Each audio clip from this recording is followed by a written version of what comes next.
Donc, nous en sommes, comme je vous l'ai dit au début, à notre troisième émission sur notre cycle La santé et le bien-être en islam.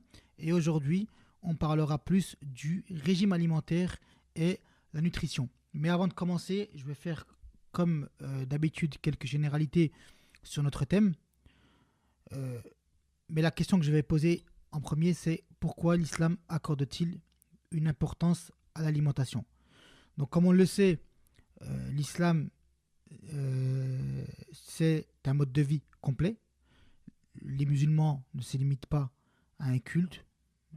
Les fins de semaine ou durant les fêtes religieuses, c'est bien plus grand. Leur religion, elle fait partie intégrante de leur vie, de leur quotidien.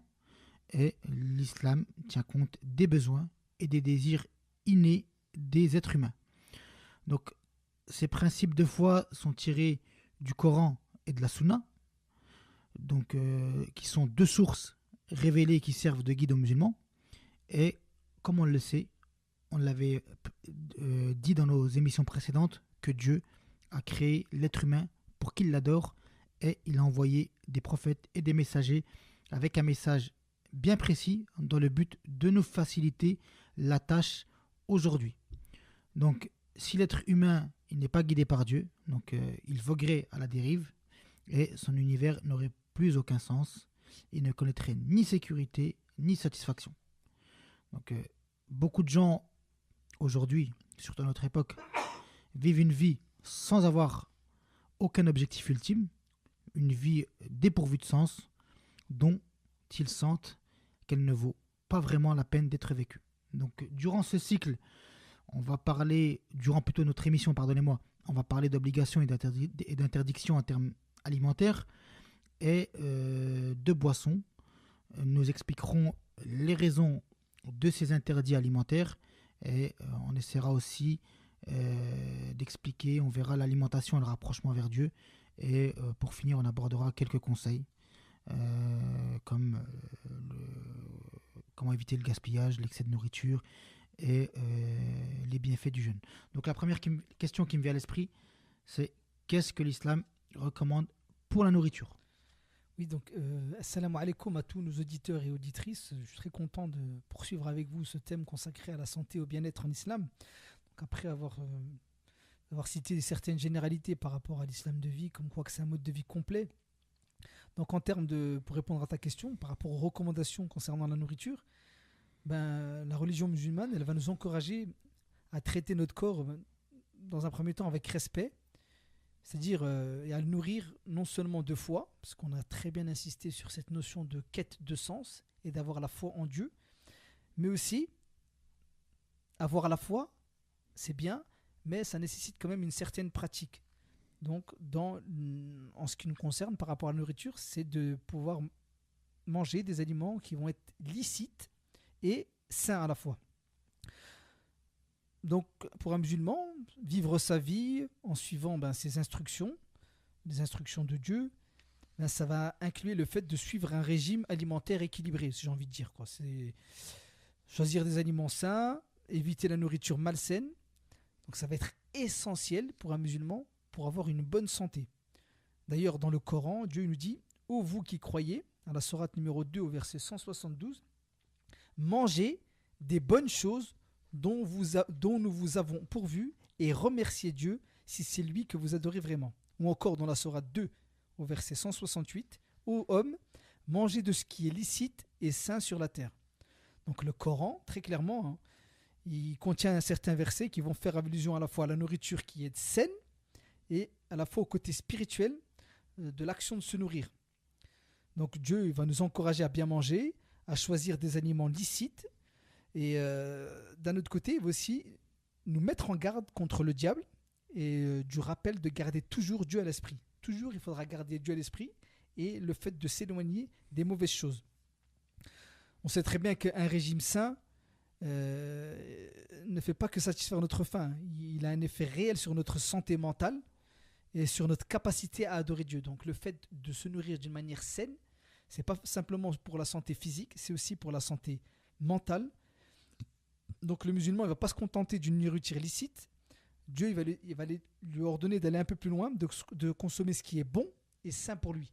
Donc si j'ai envie de résumer, c'est à la fois une nourriture licite et une nourriture saine. Tu peux nous donner des versets, non? Est-ce qu'il existe déjà des versets qui parlent justement de nourriture licite, etc. Bien sûr, j'en ai cité un, mais je vais le reciter. En fait, c'est le verset 2 de la sourate 168. Il dit: Ô homme, mangez de ce qui est licite et sain sur la terre. Et après, j'ai oublié de préciser, et ne suivez pas les traces de Satan. C'est votre ennemi déclaré. Donc, c'est le verset 168 de la sourate numéro 2. D'accord. Donc, si une personne, elle devient obsédée par la nourriture et qu'elle s'empiffre d'aliments malsains, ben, nécessairement, ça va avoir des répercussions négatives sur sa santé. Ça va la distraire du but ultime de sa création, qui, rappelons-le, pour un musulman, c'est d'adorer Dieu. Et à l'inverse, si une personne, elle va se concentrer exclusivement sur sa vie spirituelle, tout en négligeant sa santé ou sa nutrition, ben elle va risquer de tomber malade et d'être incapable, elle aussi, d'adorer Dieu. Donc c'est pour ça que le Coran et la sunna du prophète de l'islam, sur la grâce et la paix, ils vont nous fournir différents conseils. Ils vont fournir différents conseils aux hommes pour les aider à maintenir cet équilibre entre ces deux extrêmes. Donc je le rappelle, les extrêmes, c'est à la fois s'empiffrer, de consommer tout et n'importe quoi, et d'un autre côté, l'autre extrême, c'est de rien manger du tout. Dans tous les cas, c'est pas bon. Dans tous les cas, on va tomber malade à la fois physiquement et spirituellement. Enfin, juste un milieu. Voilà, exactement, la modération et l'équilibre. D'accord, ça c'est important. Donc, y a-t-il des conditions nécessaires qui vont rendre justement l'alimentation licite? Bien évidemment, donc l'alimentation licite, le fameux halal, quand on dit que c'est halal, est licite, et halal, la viande de la poule domestique, du pigeon et de différents petits oiseaux tels que le rossignol, les tourneaux, l'alouette, etc. Donc ça, c'est des alimentations licites, quoi. C'est un sujet qui est très vaste. J'espère qu'on aura l'occasion d'en parler parce qu'aujourd'hui, c'est un sujet qui fait débat. Le halal, beaucoup de polémiques. On a vu à la télé beaucoup de reportages, etc. Donc, on espère, Inch'Allah, vous préparer une émission sur ça pour vous donner notre point de vue, vous donner quelques conseils. Et puis voilà. Et peux-tu nous parler aussi justement de l'abattage des animaux? Oui, effectivement, c'est très intéressant de pouvoir évoquer cette notion-là de halal. Ben, qui dit halal dit le mode abattage des animaux. Donc, si un animal qui soit sauvage ou domestique, dont la viande est licite pour la consommation, donc dont la viande est halal, mais si cet animal-là il est abattu de la façon que je vais mentionner, eh ben, sa viande, elle devient licite et son corps devient pur. Donc, le mode d'abattage d'un animal, il va consister à sectionner complètement les 4 principaux conduits de la gorge, c'est-à-dire à la fois l'artère jugulaire, la veine jugulaire, l'œsophage et la trachée artère. Donc il ne suffit pas d'inciser ces conduits, mais de les couper complètement.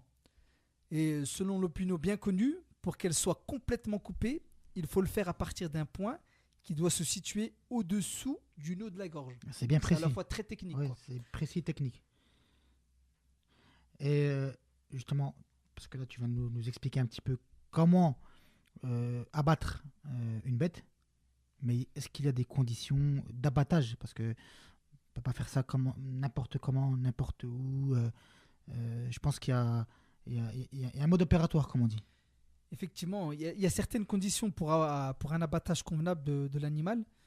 Ben, je vais les citer, hein. D'abord, la personne, que ce soit un homme ou une femme, qui va abattre l'animal, doit être musulmane. C'est la première des choses. Donc l'animal il doit être abattu avec une arme en fer bien tranchant. Et lorsqu'on abat un animal, son visage, ses pattes et son ventre, ils doivent être dirigés en face de la qibla. Donc la qibla, c'est l'orientation à la Mecque, quoi, dirigée vers la Mecque, on va dire. Et lorsqu'une personne, elle veut abattre un animal, où on pose le couteau sur sa gorge à cet effet, et elle doit prononcer le nom de Dieu, de dire soit Bismillah ou Allahu Akbar, ce qui veut dire au nom de Dieu ou Dieu est grand. Donc l'animal, il doit bouger après avoir été abattu, et il suffit tout simplement qu'il remue ses yeux, la queue ou frappe le sol de sa patte. D'accord. Et par précaution obligatoire, la tête de l'animal, mis à part les oiseaux, sa tête, elle ne doit pas être amputée de son corps avant sa mort. Ça, c'est très important. Donc, on continue sur notre thème, le bien-être et la santé en islam. Donc, on a vu lors de notre première partie que l'islam accordait une importance à l'alimentation. Donc, tu nous as expliqué ce que l'islam recommande pour la nourriture et aussi, tu nous as expliqué que qu'il fallait manger de la nourriture licite, qu'il y avait aussi des versets clairs et nets, licite et saine. licite et saine. Tu nous avais cité des versets clairs et nets du Coran qui ordonnaient, on va dire, aux musulmans de manger ce qui était licite et sain sur la terre et qu'il ne fallait pas suivre les traces de Satan. Tu nous avais parlé aussi de l'abattage des animaux, ce qui rendait une viande halal. Voilà. Et tu nous avais expliqué comment il fallait abattre l'animal, les conditions d'abattage d'un animal. Et maintenant, on va parler du poisson. Donc, comment on attrape un poisson? C'est la question que je te pose. Ça peut être une question qui... Mais effectivement, il faut savoir, parce que voilà, on a expliqué un peu les conditions d'abattage d'un animal pour que cette viande soit licite, donc halal, comme on dit. Et concernant les mammifères de l'océan, par rapport aux poissons, si on l'attrape dans l'eau, un poisson à écailles, je précise bien à écailles, vivant, et qu'il meurt par la suite, ce poisson-là, il est considéré comme pur et licite pour la consommation.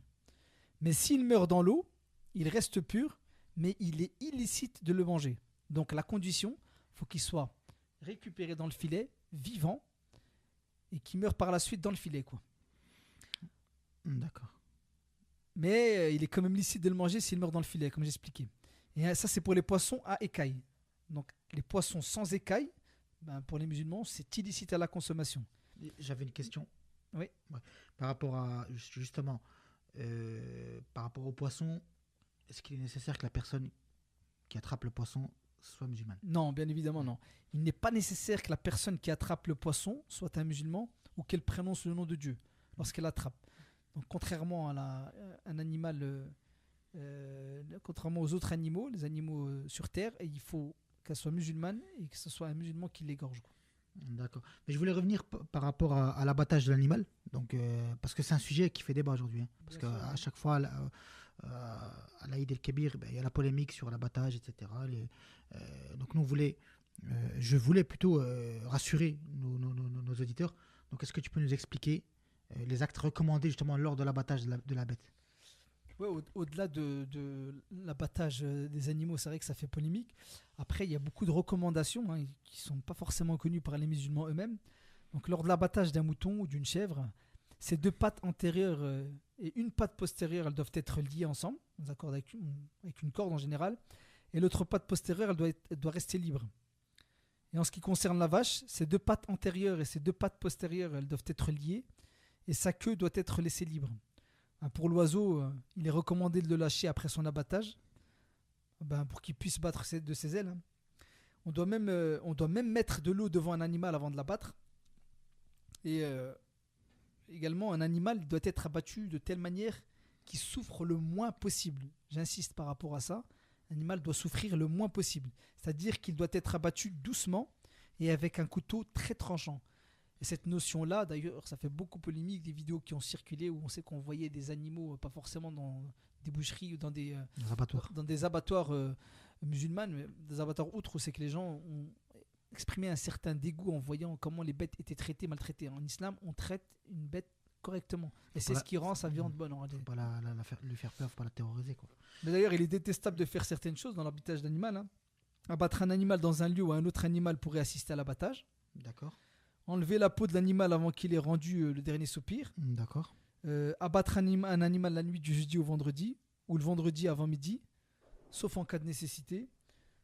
Ne me demande pas pourquoi, j'en ai aucune idée, mais ce sont des recommandations qui existent du prophète, oui. Abattre soi-même un animal qu'on a élevé. D'accord. D'accord, ça c'est Tout ça, c'est des actes actes détestables, on va dire. détestables. D'accord, ok, ben, je te remercie pour ces explications. J'espère que c'est clair pour nos auditeurs et nos auditrices. Donc, c'est des questions qui n'hésitent pas à nous appeler. On n'est pas des spécialistes en la matière de l'abattage, mais voilà qu'on a quelques éléments pour vous rassurer. Donc, une question, est-ce qu'il y a des aliments plutôt, que Dieu a interdit à la consommation? Bien sûr, Dieu nous a également interdit certains aliments qui vont être nuisibles à notre santé. C'est parce qu'en fait, il faut comprendre cette notion-là, parce qu'on est sur le thème de la santé et du bien-être.